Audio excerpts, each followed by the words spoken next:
Purnamada Purnamidam Purnat Purnamudachyate Purnasya Purnamadaya Purnamevavashishyate. Om Shanti Shanti Shanti. Hari Om. So, the introduction is still going on. So, we had last discussed the sadhana chatushtaya, the four golden means for that is required, the discipline that is required for sustaining this realization of God or truth. And it was told it was Viveka, discrimination, Vairagya, renunciation, the 6 starting with Shama, Dhamma, Uparati, Titiksha, Samadhana and Shraddha. Shama, control of the mind, Dhamma, control of the senses, the Uparati, the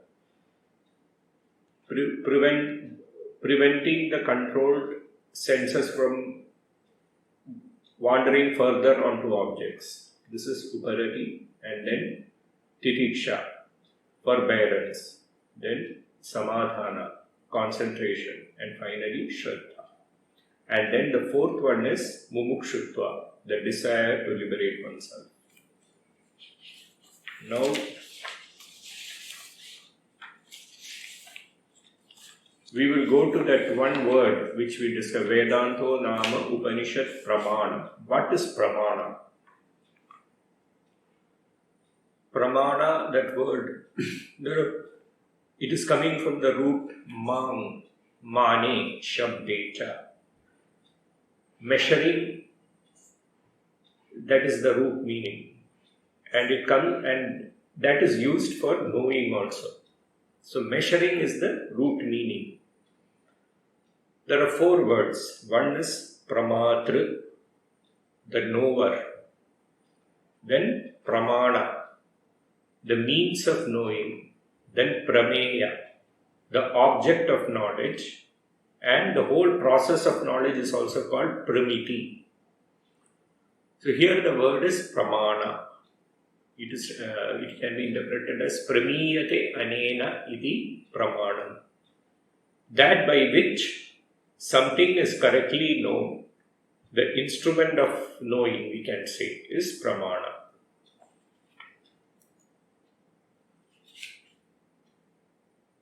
Now, according to Vedanta, there are 6 Pramanas, 6 ways of knowing are there. There are 6 ways that knowledge is, we get knowledge, we acquire knowledge. The first Pramana is called Pratyaksha Pramana. We know a thing directly through the senses. This is called Pratyaksha Pramana. Before doing that, this is also connected, because it is connected with the epistemology in the beginning itself. It is good if we can understand the epistemology of Vedanta. What Vedanta says is that first, it starts with Brahman, consciousness. There is an ocean of consciousness, abstract consciousness, which is Satchidananda. Sat is existence, Chit is knowledge, and Ananda is bliss. Now these are not the attributes of Brahman. These are the very essence of Brahman. That which is Sat is Chit, that which is Chit is Ananda, and that which is Ananda is Sat. Then why these 3 different terms are used? That is because we are always in association with Asat Padarthas. So to make us understand, it is not Asat Padartha, it is told it is Sat, absolute existence. And we are also in contact with all Jada Padarthas. Things are dying before us. Things are being continuously destroyed.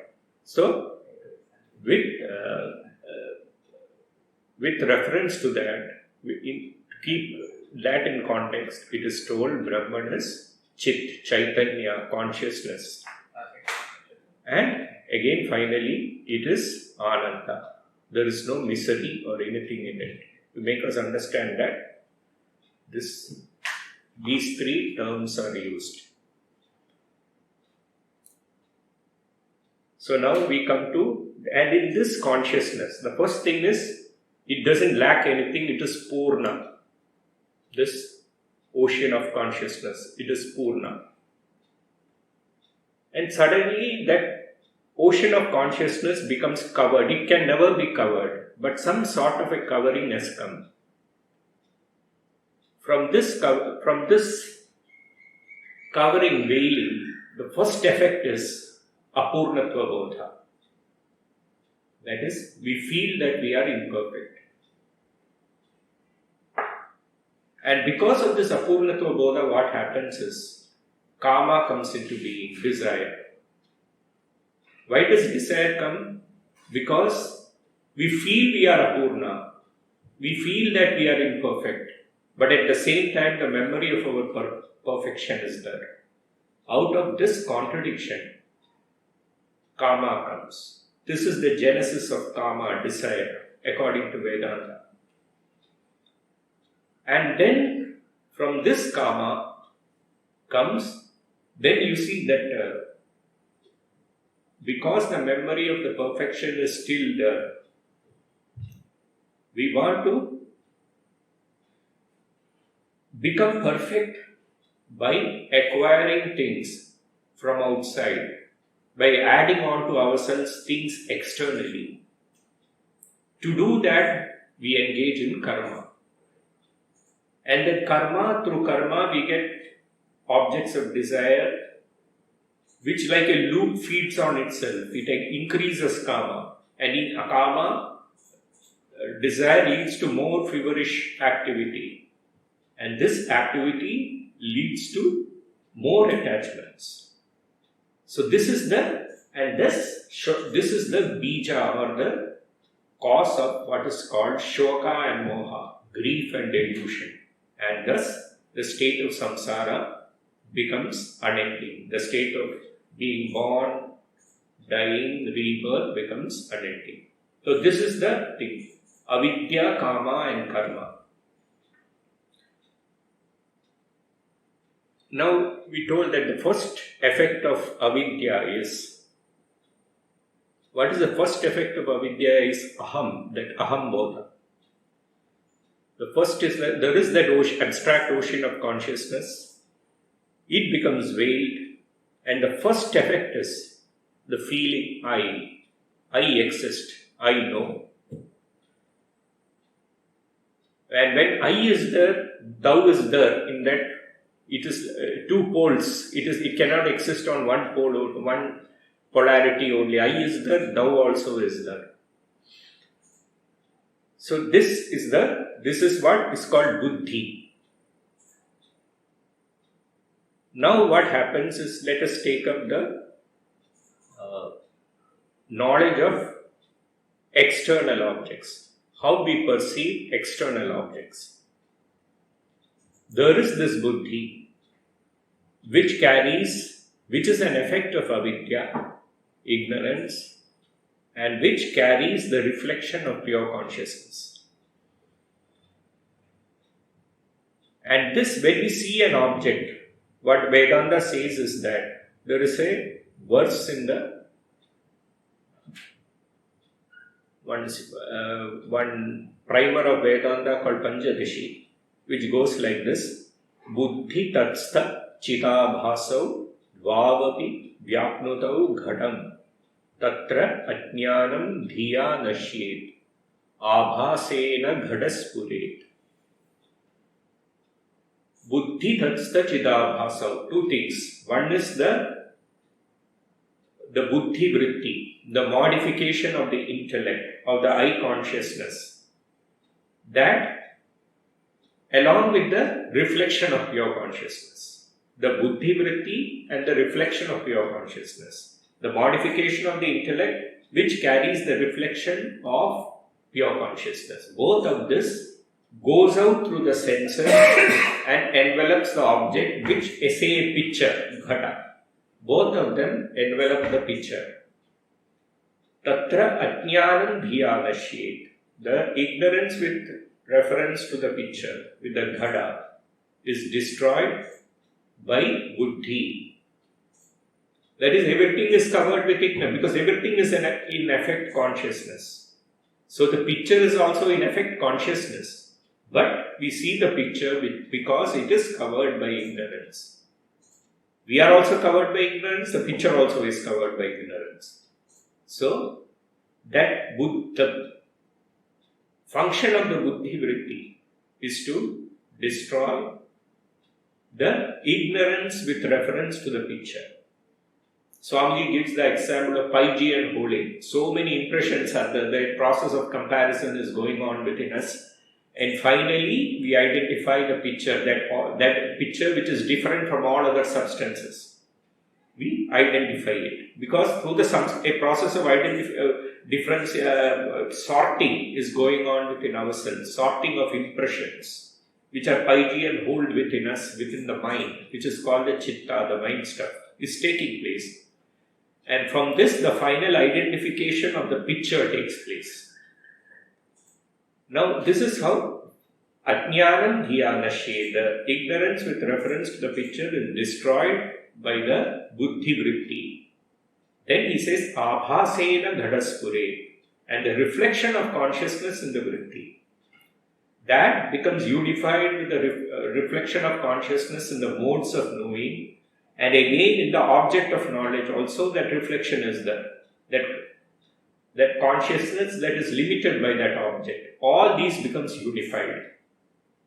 The consciousness in the knower, the consciousness in the mind, the modes of knowing, and the consciousness in the object. All these becomes unified, and then the picture is revealed. So this is what is called external perception. The ignorance is destroyed by the buddhi vritti, and the consciousness unified, the reflection of consciousness unified with the consciousness reflected in the object of knowledge, all together reveals the object. Two words are used there, vritti vyapti and phala vyapti.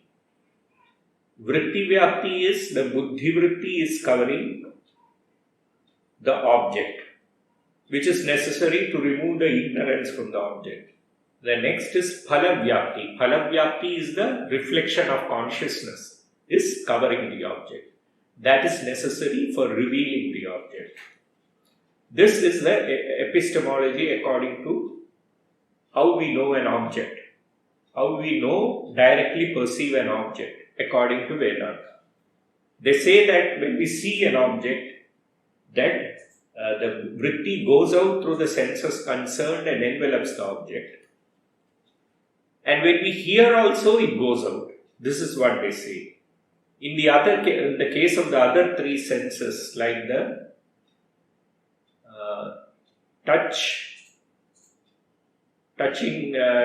feeling of sensations, touching, sense of touch, sense of smell, and sense of taste. In these cases, the senses do not go out.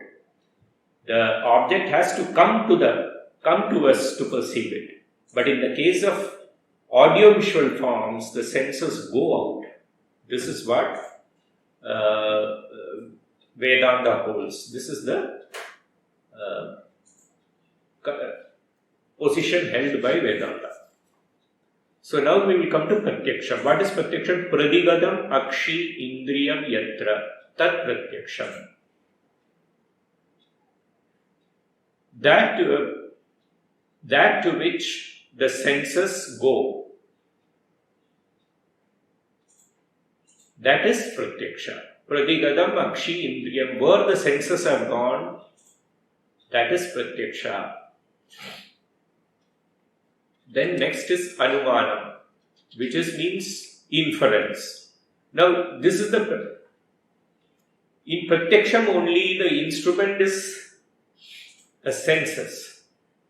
The remaining 4 pramanas, it is based on sense perception. Sense perception plus something else. All the other pramanas, like anumana, inference. What is anumana? Like the most common example is, we see smoke rising from a mountain, a distant mountain. Then we remember that the smoke is always invariably associated with fire, because we have seen that association in a hearth, in a cooking place, or in some other place.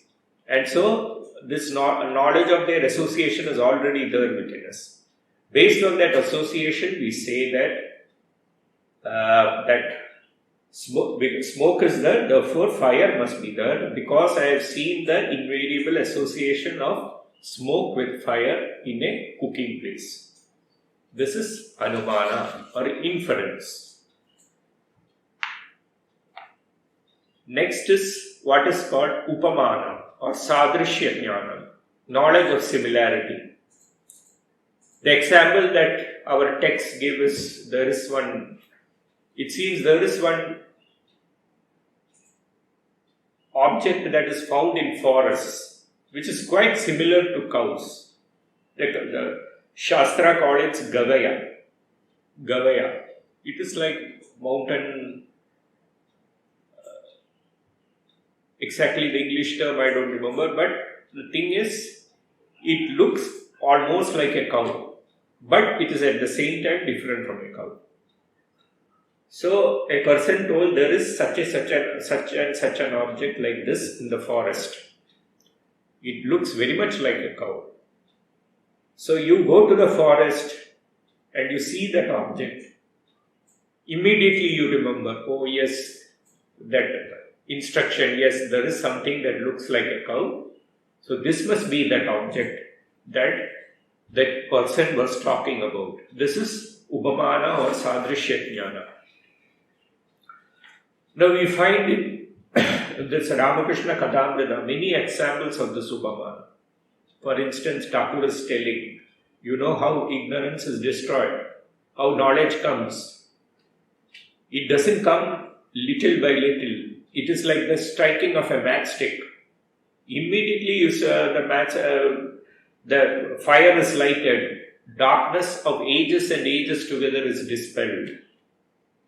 Now, there is no similarity if you look between the lighting of a matchstick and knowledge arising, spiritual knowledge rising within us.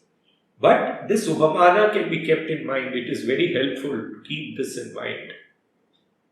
And then when realization comes, we can, yes, this is what Thakur was talking about, Sri Ramakrishna Deva was talking about. So this is upamana, which is called sadrishya jnana, knowledge of similarity. Next is what is called arthapatti. Upapadya jnanena upapadaga jnanam, presumption it is called. Arthapatti is somewhat like inference. It is something called negative inference.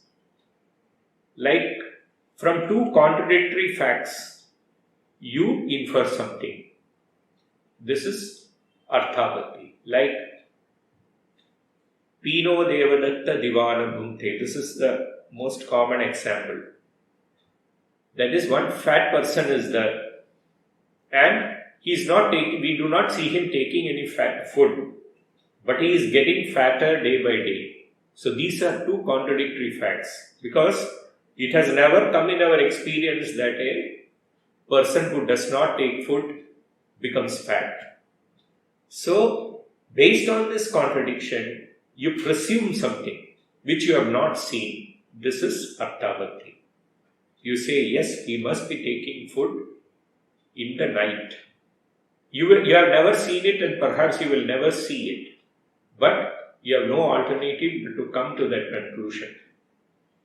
This is arthapatti pramana or presumption. Now there is another example which is a little more funny. Like one person, astrologer has predicted, one infallible astrologer, let us say, he has predicted that such and such a person, Devadatta, is going to live for 100 years. and he is not in his home. So we can come to the conclusion that he has died, but this person has told he is not there. So we come to the conclusion that he must be living in some other place where we do not know. We may not see him in our life, but we will come to that conclusion. This is arthabhati, presumption. It is a weak pramana actually, because we do not actually see it. We get no conclusive proof of that thing that we are pursuing. And in Vedanta, actually, what is called Maya or Avidya, one of the means of proving it is this arthabhati pramana. It's also called Anyatha Anubhapatti. Because there is no other alternative, we have to say that it must be there. Like, for instance, there is perfection. The Shastras talk of perfection. At the same time, in our practical experience, we feel imperfection, incomplete. So this is the contradiction. The Shastras talk of perfection, whereas in our experience, there is imperfection, incompleteness. So how do we explain this contradiction? We say there must be something called Maya or Avidya. And even knowledge cannot prove Avidya. That is the thing. Avidya will always remain unproved. Because knowledge can destroy Avidya. It cannot prove it. Darkness can never be proved. We can dispel darkness with a torch or with some light. But we cannot prove it. Like avidyaya avidyatvam idameva tu lakshanam yat pramana asahishnutvam anyatha vastu sa bhavet. Avidyaya avidyatvam idameva tu lakshanam. The defining characteristic of avidya or ignorance is its indistinguishability. We cannot know what it is. Yat pramana asahishnutvam. No means of pramana, no means of knowing can prove avidya. Because if it is proved, it will be something positive. But avidya is not something positive. It will be destroyed with the rising of knowledge. So this is arthabhati pramana. Next is anupalabdhi pramana, which is non-apprehension is the cause of, for instance, this thing is not here, this case is not here. How do I know it? Because I do not perceive it. This is anupalabdhi pramana. Like, if this thing, I put it like this, if this thing was there, I would have perceived it. But I do not perceive it. Therefore, such and such a thing is not here. If a pencil was here, I would have perceived it. But I do not perceive it. Therefore, this pencil is not here. That is, the absence of a thing does not require any other thing to prove it. Like some other philosophers say that my senses has to come in contact with the place where the object is there. The absence of the object is there. No, nothing like that. They say the absence of the thing. That you don't perceive the thing. That absence of perception of a thing in itself is the proof of the thing's absence. Now, like, why did the Vedantins say like that? They say that the absence of Prabhanja itself is the proof that Prabhanja is mithya. It will come to our experience one day. Like, there is this verse in the Viveka Chudamani. The disciple is telling after the instruction of the teacher, that suddenly has an experience, yes, that what is called that aparokshanubhuti, the direct and immediate experience of truth. And he's expressing that like this. Vagadam kena vanitam kutra leenamidam jagat adhunaiva maya drishtam nastikim mahadadbhutam. Vagadam, where has it gone? Kena vanidam, who has taken it away? Kutra leenamidam jagat. Where has this universe disappeared? Adhunaiva maya drishtam.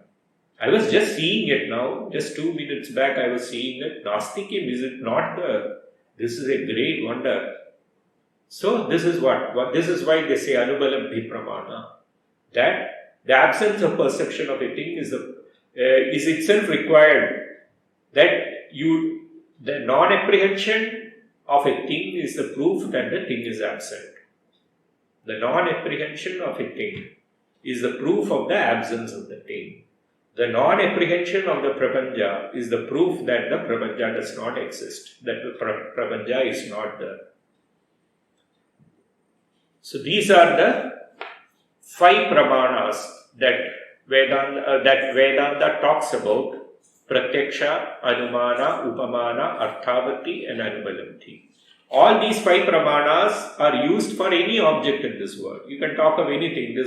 This mobile or this thing, anything you can infer, or you can have similarity, knowledge of similarity. You can presume so many things, and you can have also the perception of absence. So finally, we come to Shabda Pramana, and that sentence whose intention is not contradicted by other pramanas is Shabda Pramana.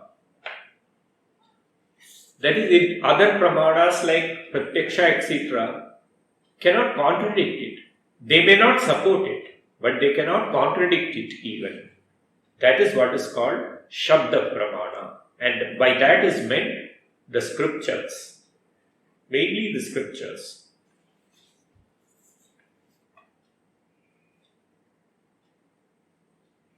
The inspired records of Rishis, these are all examples of Shabda Pramana.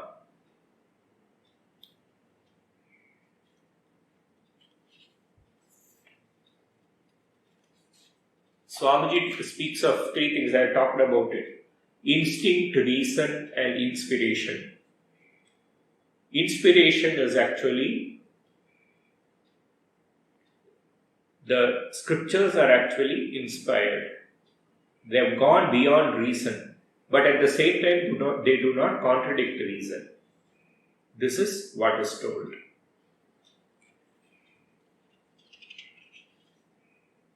Now, there is one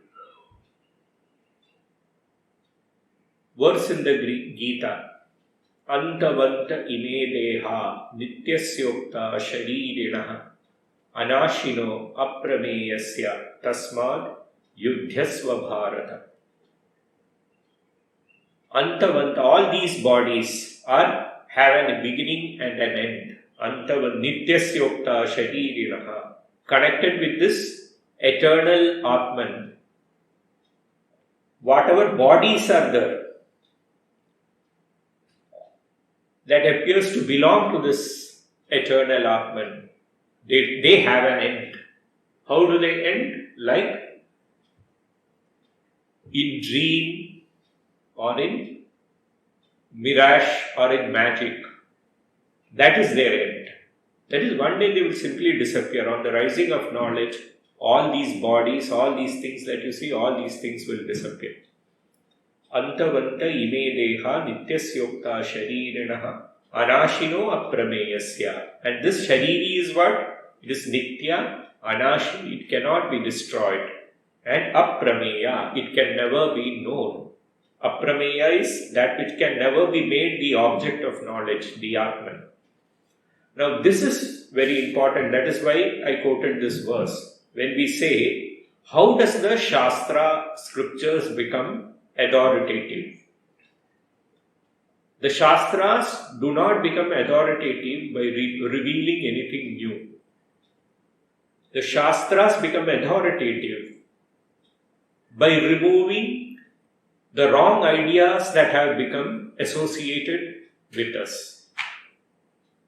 And that is what in the commentary Shankaracharya says, Atad dharma, tad dharmam. Tad means the dharma of that. And atad dharma means that which is not the dharma of that. Tat means that. So what is tat? Tat means we can say this is that. The word that can be used for anything in this universe. We can call this mobile as that. Anything, any object in this universe can be designated as that. So all objects can be designated as that, and Brahman is everything. So Tat becomes the knowledge of, Tat becomes the word for Brahman. This is what is told in that. Because everything is Brahman, and everything can be designated by the word that. So Tat becomes the word for Brahman. Again, so when we say Atad Dharma, that means that which is not the Dharma of Brahman. That idea, that wrong, that ideas that are extraneous to our real nature, that has been superimposed upon us. By removing that, Shastras become authoritative.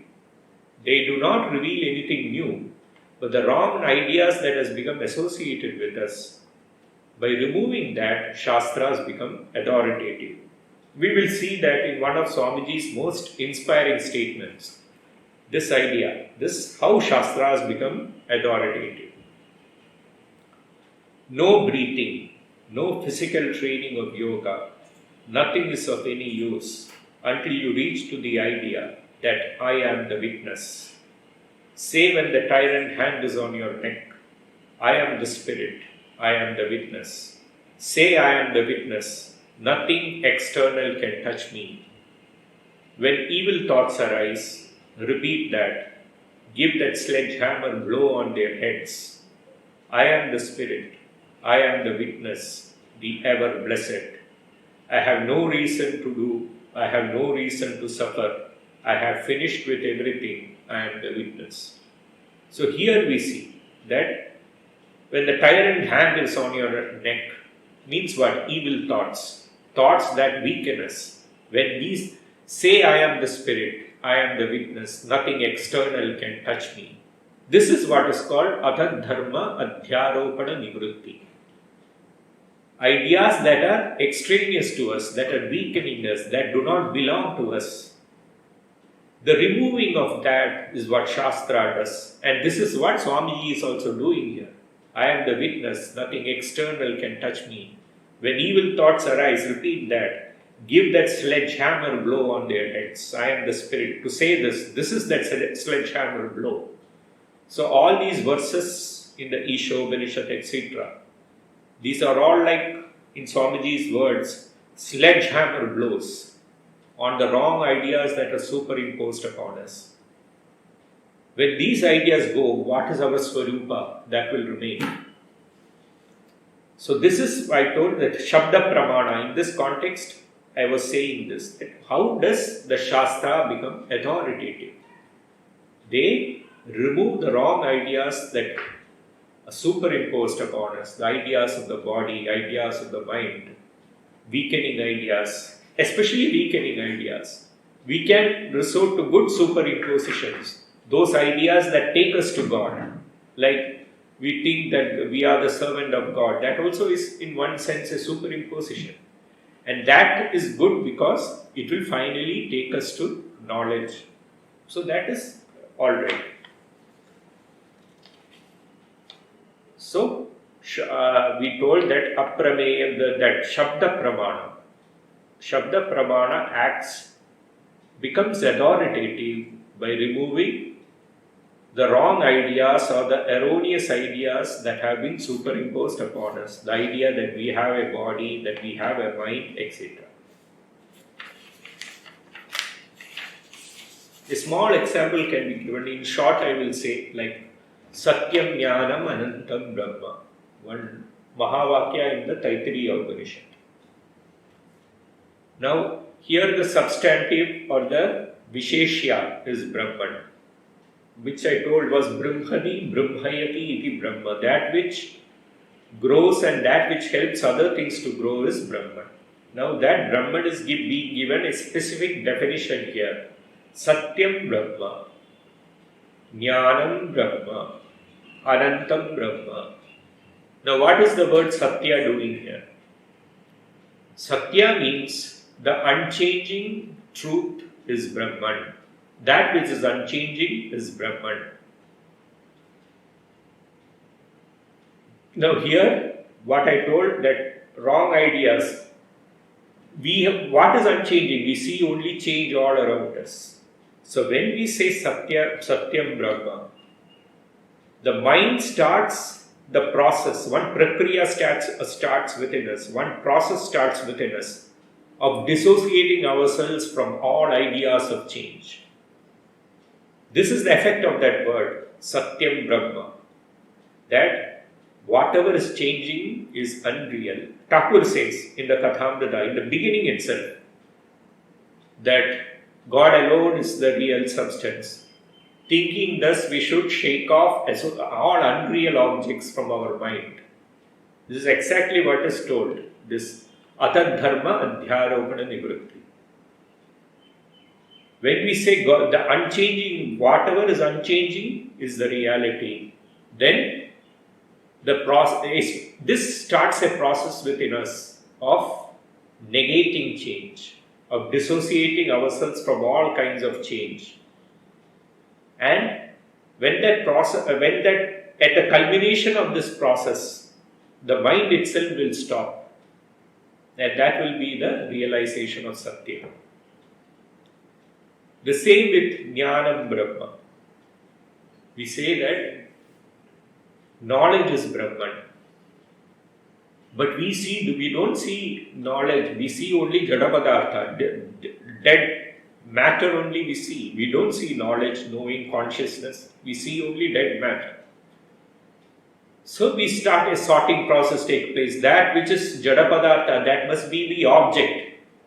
The consciousness is the subject. And thus we discard, we avoid all objects. We eliminate objects. We try to eliminate all objects from our awareness.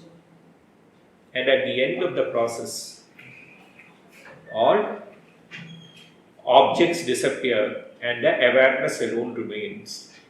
Pure awareness, consciousness alone remains. This is Jnanam Brahma. That is Jadapadartha Nivritti happens. That prakriya of Jadapadartha Nivritti starts within us, and at the culmination of this process, we become established in the Sakshi Chaitanya. Next is Anantam Brahma. Anantam Brahma is the Brahman is infinite. Here they say that two things. In the case of Satya and Jnana, they say that it is defining an object. It gives a positive meaning to it. When you say Satya, there is something called, there is an unchanging entity in this world. Unchanging reality in this world. So a positive meaning is given here. And in the case of Jnana also, there is a conscious being as the reality of this world. So it does two things. It defines and differentiates also. It says that there is a positive entity, and that positive entity is different from all things that are material in nature. There is a conscious entity that is different from all things that are material in nature. Same with the first thing. There is an unchanging entity that is different from all changeful things in this universe. But in the case of Ananta, infinite, it conveys just a negative sense. It says that it is not something that is finite. It's a negation of finitude, the last one. So this, just to show this, that how the Shastras work, how the scriptures function, how the Mahavakyas function. Such an example was given. So now we have finished with that.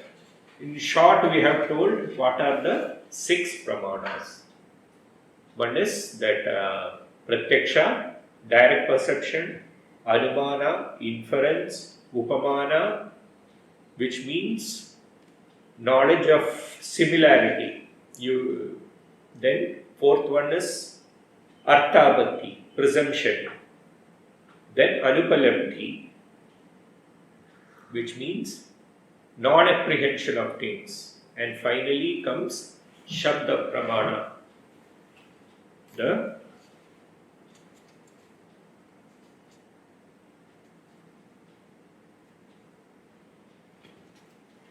words of the scriptures.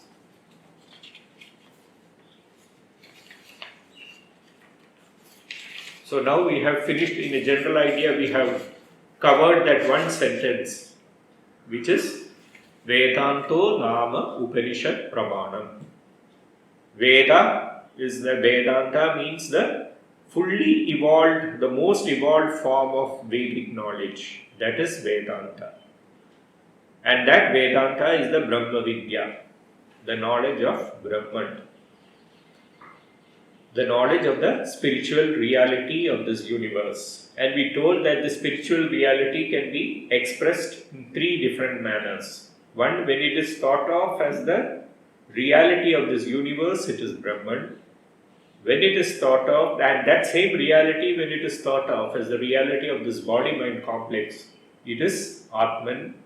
And the same truth, when it is thought of as being the creator, preserver and destroyer of this universe, that is Ishvara. So that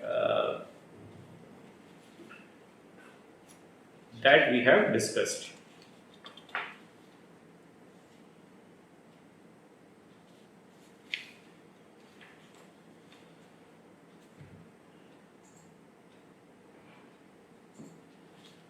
Now we will start the mantra.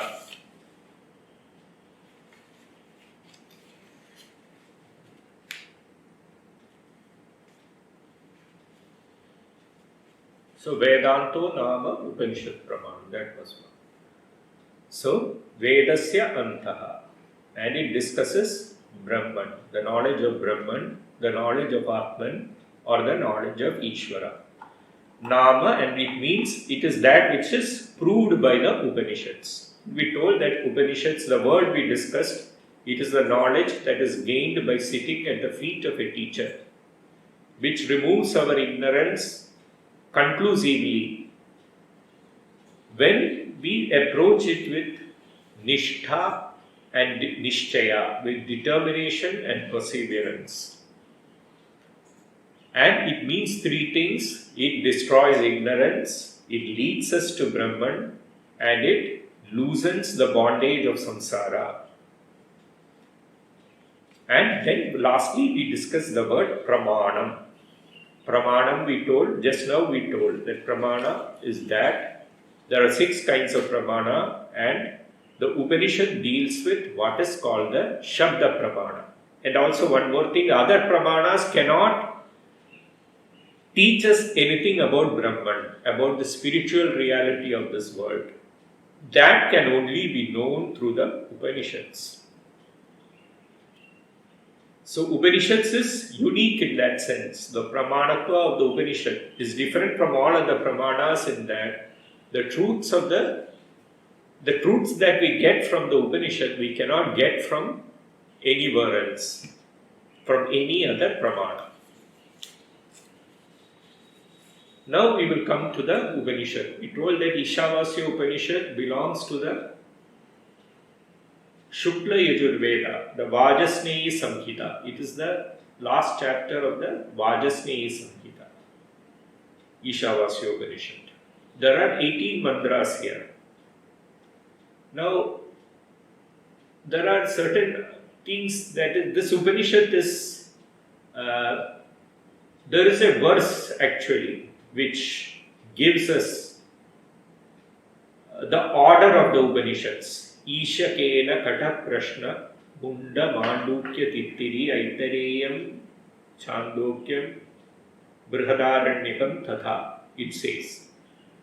So what I have heard is, what we have heard from the teachers that have taught us is that this may not be reflective of the order in which Shankara composed the Upanishads. To take it in that sense is wrong. Because what they say, because if we take it in that sense, we have to say that Isha was the first Upanishad that he commented upon.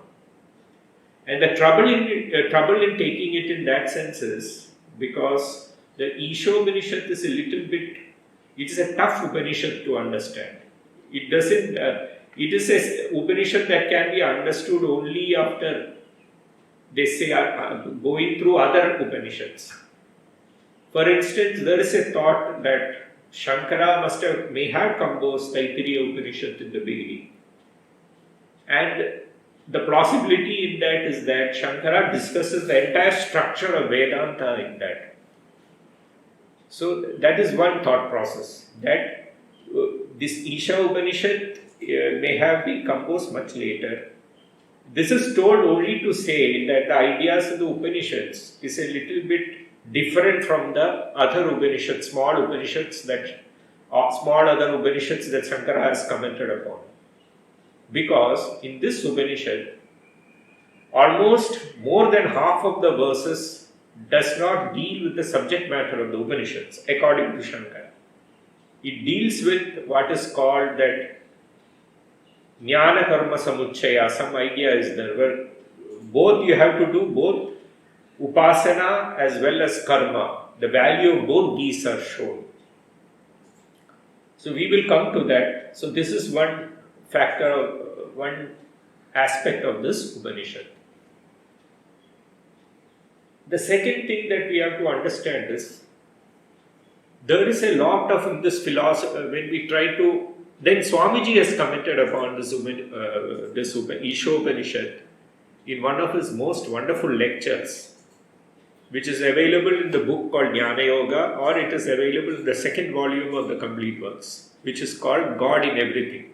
And that is also, it is very difficult to understand, even Shankara's Bhashya, and to put it contextually also, to understand the context of Shankara's many ideas. We have to, it will be very helpful to read this lecture. Swamiji is this God in Everything, this particular lecture. The third aspect is, there is a Shankara is decrying karma. He is telling that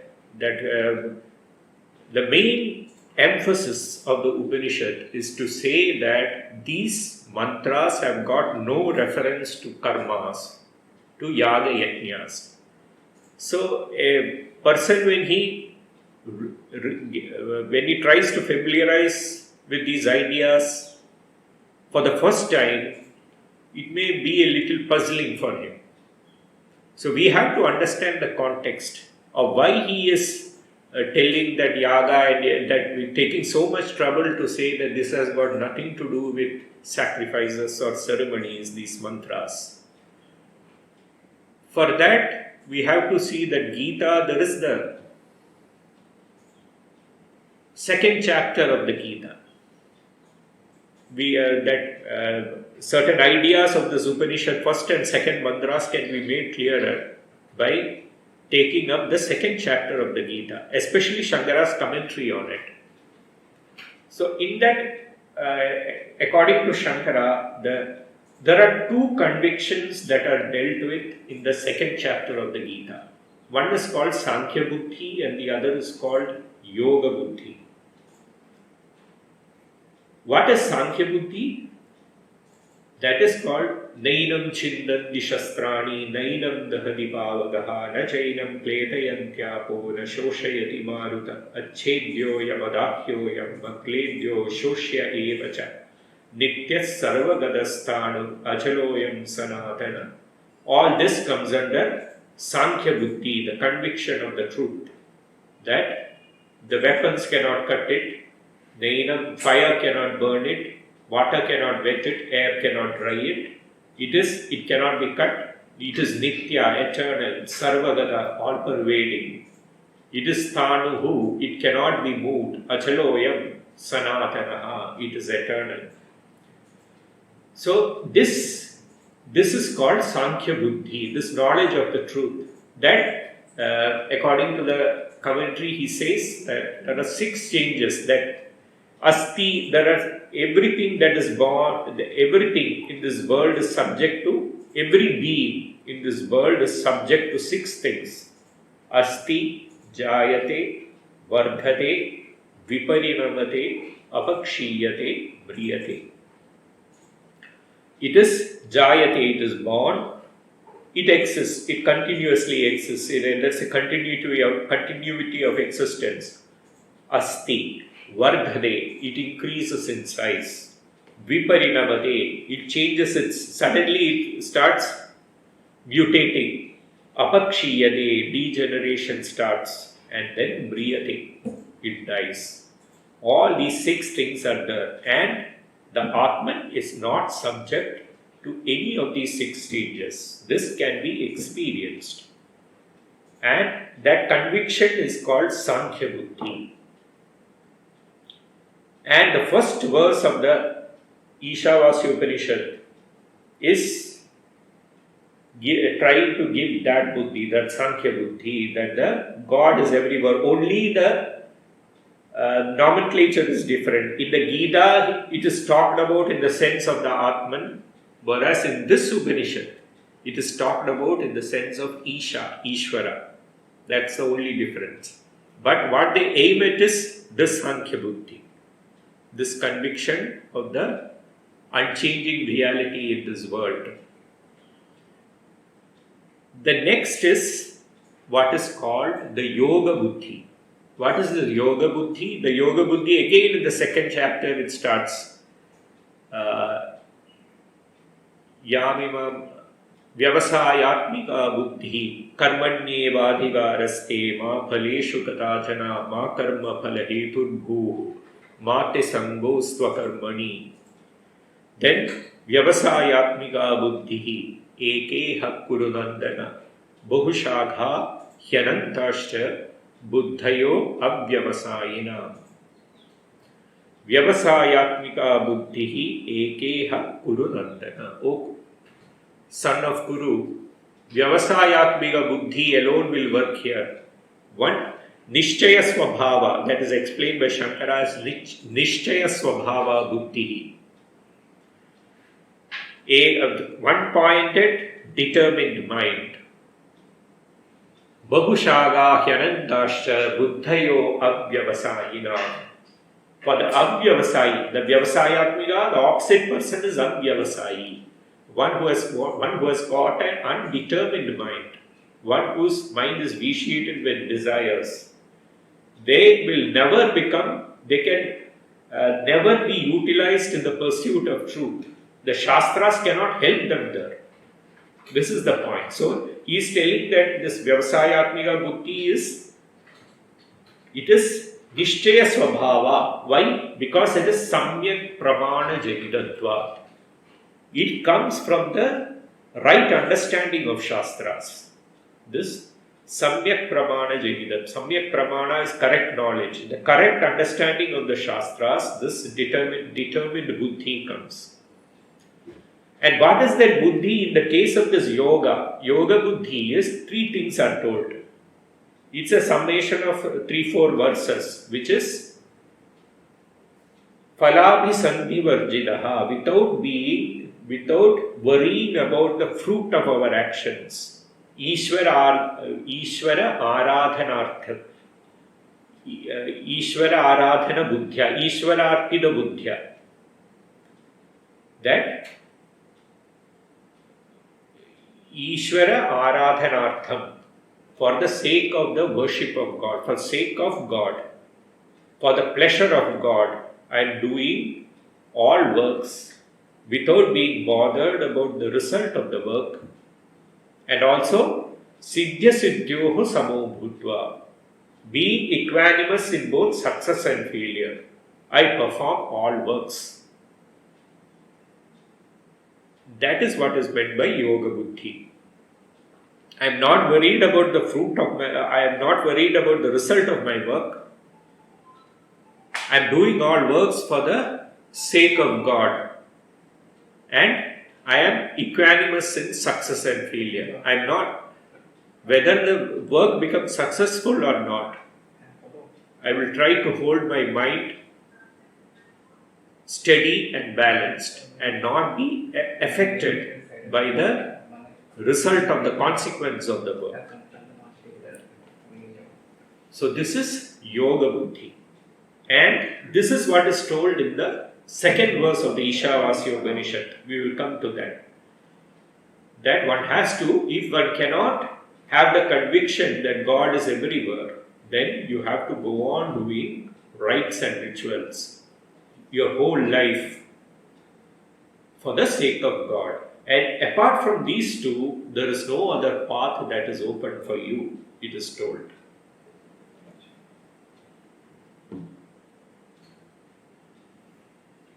So, this is the two things that are told here. Sankhya Buddhi and Yoga Buddhi. And this, we have to understand that when Shankara is speaking about the karmas like this, that he is telling that it has got nothing to do with karma, the Atman has got nothing to do with karma.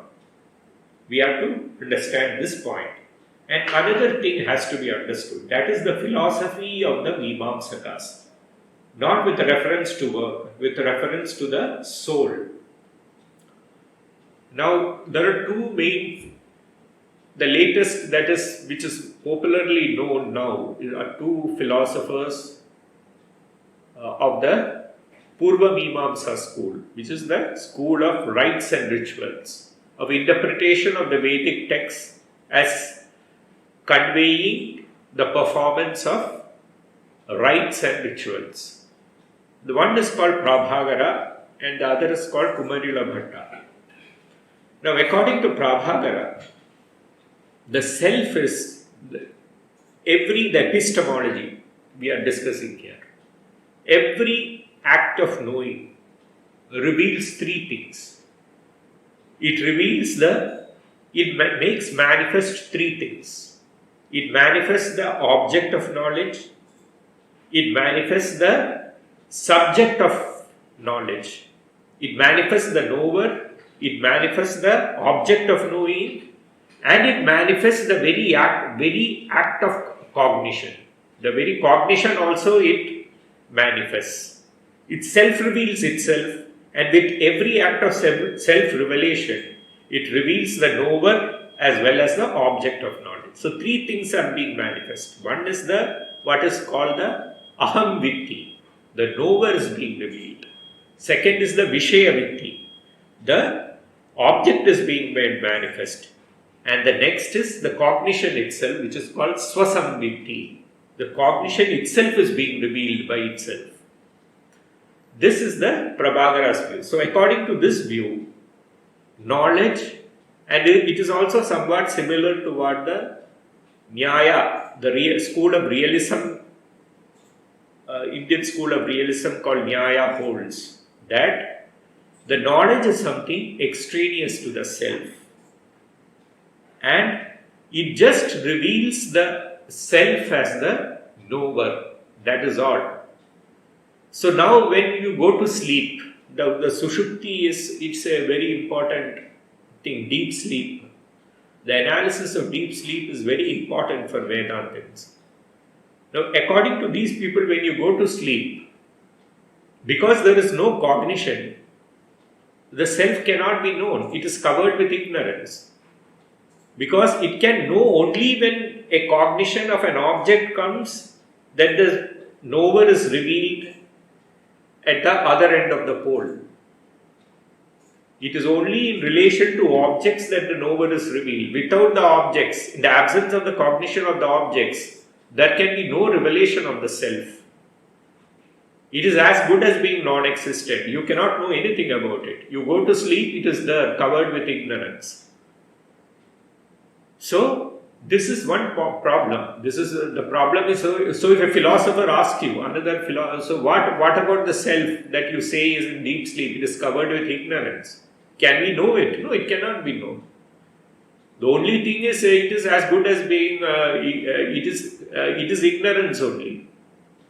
The self is ignorance only. You can know nothing about it. So, only thing, when you know objects, when you try to do rites and rituals, then only the knower is being utilized for something purposeful. This is the Prabhakara's view. Now we come to Kumarila Bhatta's view. Kumarila Bhatta improves on this position a little bit. he says that knowledge is a vyapara or an activity of the soul. He says that, now according to Prabhakara, the self is covered with ignorance, and it reveals that when the cognition of an object happens, these three things are revealed: the object, the knower, and the knowledge itself, the cognition itself. Kumarila Bhatta says that the self is not totally ignorant, it has got aspects of knowledge as well as ignorance. He says the example is given when you go to deep sleep, your experience, he says, is Mam aham na janami. I do not know myself. I am aware of myself, but I also do not know myself properly. When you say I do not know myself, you are aware of yourself. The self has become the object of your knowledge. But at the same time, you do not know what it is exactly. So this is what the self is. It is a combination of knowledge and ignorance. And when in the waking state, when you know an object, cognition, then knowledge happens. How is it? He gives an example. Like food is being cooked, rice is being cooked in a vessel. Now in that vessel, there is four things are there. First there is the cook, then there is the instrument of cooking, which is like the fire is lighted, the pot is there, it is being burned, the instrument of cooking is there. The third thing is the result of cooking, and then there is the object of cooking, which is the rice. Now a person who is ignorant of the whole process goes, takes up a bit of rice, one particle of rice, presses it, finds it soft enough and says, oh yes, the food is cooked. According to Kumarila Bhatta, the process of knowing is like this. We do not know an object. The object has already become known. From this you infer that there is knowledge in the self. Just like you take the bit of rice, press it, and from the phala, which is the softness of the food, you infer that the instrument of cooking has taken place. The cook has performed the instrument of cooking. So like there is knowability or knownness in an object. When you, for instance, when you know this thing, they say that there is jnatada or knowability in this object. And from this knowability, you infer that the act of knowing has taken place in the self, the knower. So it is inferred. So according to them, the self and its activity of knowing is inferred from the knownness of the object. So both of these you understand, both of these, when the self is removed from object, it is as good as being, it has got no relevance at all. That is why they say that Mimamsakas hold the view that those who take up sannyasa or those who do not perform any work are like or the useless people of society. That views are still there in society. It is held. So it is all a part of this. It is all a part of what Shankara is attacking when he is attacking this, that the rites and ritual. Why that was the self-care, when he is attacking the concept of work, the concept of performing rites and rituals. This is involved. This aspect is also involved in it. That the self, diverse from work, it doesn't require work. Any work, it is perfect in itself. Without any work, it can be perfect. It can remain involved in work also, because Sri Krishna says, Nave partasti kartavyam trishu lokeshu kinchana nanavaktam avaktavyam varta eva cha karmani. I don't have anything to do with this world. I don't have any kartavya. I have no compulsion to perform any work in this world. I don't have to gain anything, nor is there anything that I have not gained, but still I perform works. Still I remain involved in works. Shri Krishna is telling in the Gita. So it is up to the person who has realized the truth. It is not that he always sits without any work. The thing is, work cannot bind him anymore. Whether he involves himself in work or he is sitting, or he seems to be, or it seems as if he is not involved in works. Either way, there is no compulsion to him. He is established in a state of perfection. This is the point made here. So this has to be understood. The Mimamsaka concept of the self. You have to go on performing works.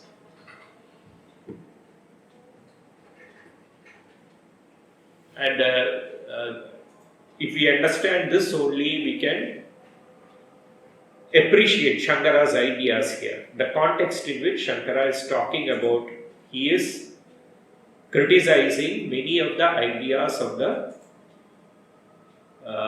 interpretation of Vedic texts as per the Mimamsakas, as per those who uphold the sacrificial portion of the Vedas. So I think I will start the mantras. I will start in the next class.